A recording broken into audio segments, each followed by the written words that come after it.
무자성 자신의 마음인가, 주입된 거짓 시나리오인가?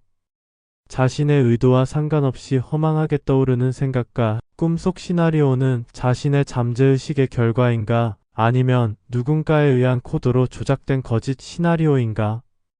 마음이 주인 없이 홀연히 나타났다가 사라진다는 것은 당연한 일이며 주의를 기울일 만한 일은 못되지만, 자신이 스스로 일으키지 않은 마음이 나타났다가 사라진다는 것은 분명 제3자에 의한 거짓 시나리오임을 간파하게 된다.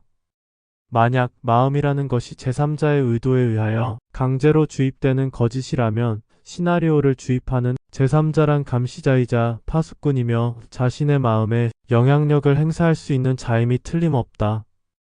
제3자가 자신의 마음에 영향을 줄 수 있다는 것은 제3자는 현상계와 시스템계에서 모두 두루 존재하며 의식과 영혼의 경계에까지도 침투할 수 있다는 점이다. 그 제3자를 일컬어 넓은 의미에서 신 또는 악령이라 지칭하는데, 제3자가 전해주는 시나리오는 선한 것 혹은 좋은 것과는 달리 유독 악함과 나쁜 시나리오가 대부분이다. 이는 긍정적으로 보면 깨친 자를 더욱 몰아붙여서 더 큰 깨침이 오게 하는 경우라고 볼 수도 있지만, 들추어 곰곰이 살펴보면 깨우치기 위한 목적보다는 산만함과 두려움을 통하여 수행자의 길을 방해하는 목적에 가깝다.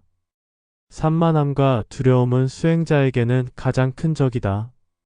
수행자가 산만하게 되면 공성은 허무로 변하게 되고, 수행자가 두려움을 느끼게 되면 깨침의 최고의 경지까지 오를 수 없다.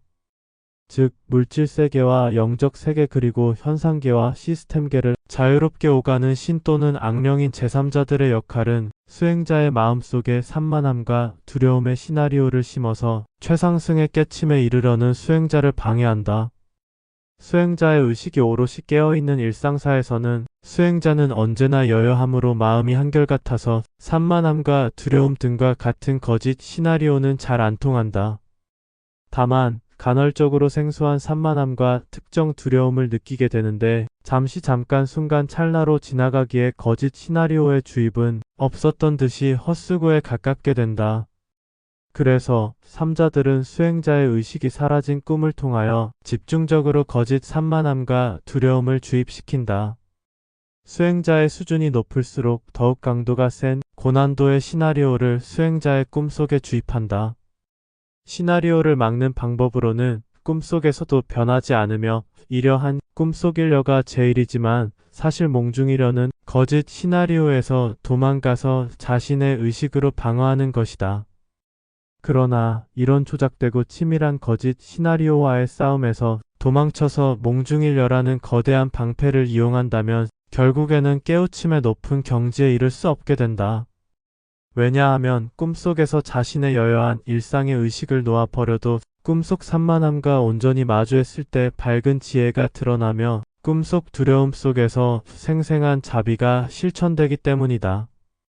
즉, 꿈속 이려 이듯 꿈속에서도 자신의 한결같은 의식을 부여잡으려고 한다면 작은 전투에서는 승리한 격이지만 진짜로 큰 전쟁은 한 번도 치러보지 못한 형국이 된다. 꿈속 거짓 시나리오에서 회피하는 것이 목적이 아니라 추악한 시나리오 속에서 지혜와 자비가 솟아나는 것이다.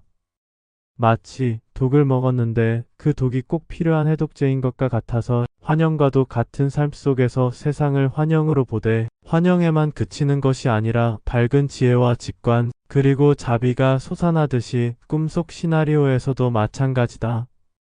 따라서 언제 어느 때고 일상사에서나 꿈속에서나 산만함을 지혜로 만들고 두려움을 자비로 만드는 능력이 결국에는 온전히 윤회를 끊을 수 있는 강력한 도구가 된다. 만약 최고 난도의 꿈속 거짓 시나리오에서도 산만함과 두려움을 지혜와 자비로 변화시킬 수 있다면 그는 반드시 사후에도 산만함과 두려움에 끌려다니지 않고 마침내 윤회를 온전히 끊을 수 있을 것이다. 반대로 꿈속에서 산만함과 두려운 꿈이 꾸어지지 않아서 언제나 평안하기만 하면 마냥 좋아만 할 일이 아니다. 산만함과 두려움으로 장착된 고도의 시나리오적 꿈이 안 꾸어진다는 것은 존재를 지키는 제3자의 표적이 될 정도로 아직은 충분히 깨우치지 못한 까닭이다. 즉, 몽중이려 하여 꿈이 한결같이 평안하다면 의심을 일으켜 자신의 수행의 목적을 다시 점검해 볼 필요가 있다. 만약 점검 결과 자신의 수행의 목적이 존재 시스템에서 벗어나려는 길이 아니라 시스템과 하나가 되는 수행의 길을 가고 있다면 과연 자신이 수행자일 필요가 있는지 자문해 보아야 한다. 애당초부터 자신은 존재 시스템과 하나였으며 지금도 하나이고 앞으로도 영원히 존재와 하나일 텐데 달리 무슨 수행이 더 필요하겠는가? 수행자란 시스템에서 벗어나려 자들을 말하는 것이다. 보이지 않으니 알 수 없고 안 들리니 모르는 것이다. 신통력은 의지할 바가 못 되지만 남들이 보지 못하는 것을 스스로 볼 수 있는 능력이 있어야 한다. 그러려면 혹독하지만 다양한 시나리오를 경험해야만 가능하다.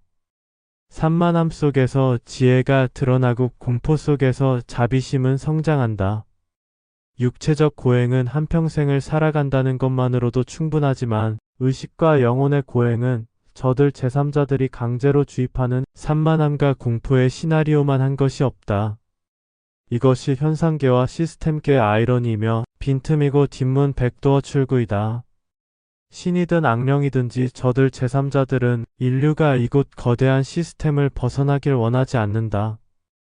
분명 인류는 거대한 시스템에 갇혀 있는 것이 사실이고 스스로 각성하여 깨우쳐서 존재 시스템에서 벗어나는 것이 최고의 깨침이며 궁극적으로 최상의 깨우침이다. 수행자의 길을 간다는 것은 기적과도 같은 일이다. 이 길은 행복해지기 위함도 아니며 마음이 평안해지기 위함도 아니다. 존재에서 벗어나려면 미련과 집착이 완전히 소멸해야 한다. 그러기 위한 최고의 방법이 바로 수행자의 길이다. 한점 마음에 끌려다니지 말고 거짓 시나리오를 통하여 지혜와 직관 그리고 자비가 실현되어야 한다.